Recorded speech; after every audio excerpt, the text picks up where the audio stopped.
Chris. Good afternoon, everybody, and thank you very much for coming.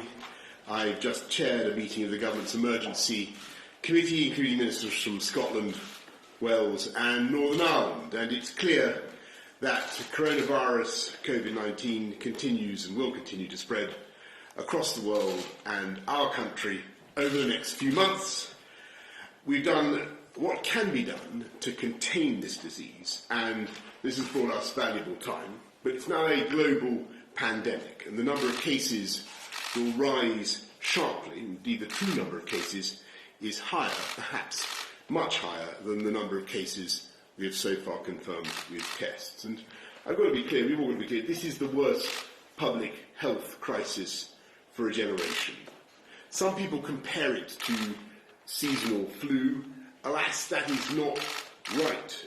Owing to the lack of immunity, this disease is more dangerous and it's going to spread further. And I must level with you, level with the British public. More families, many more families, are going to lose loved ones before their time. And the Chief Scientific Advisor will set out the best information we have on that in a moment.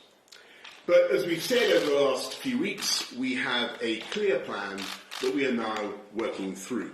And we're now getting on to the next phase in that plan, because this is now not just an attempt to contain the disease as far as possible, but to delay its spread and thereby minimise the suffering.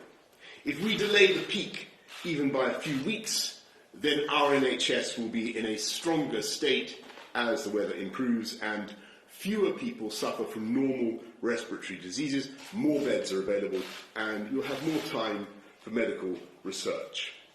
We can also act to stretch the peak of the disease over a longer period so that our society is better able to cope. The Chief Medical Officer will set out our lines of defence. We have to deploy these at the right time to maximise their effect. The most important task will be to protect our elderly and most vulnerable people during the peak weeks when there is the maximum risk of exposure to the disease and when the NHS will be under the most pressure. So the most dangerous period is not now, but some weeks away, depending on how fast it spreads. Today, therefore, we're moving forward with our plan.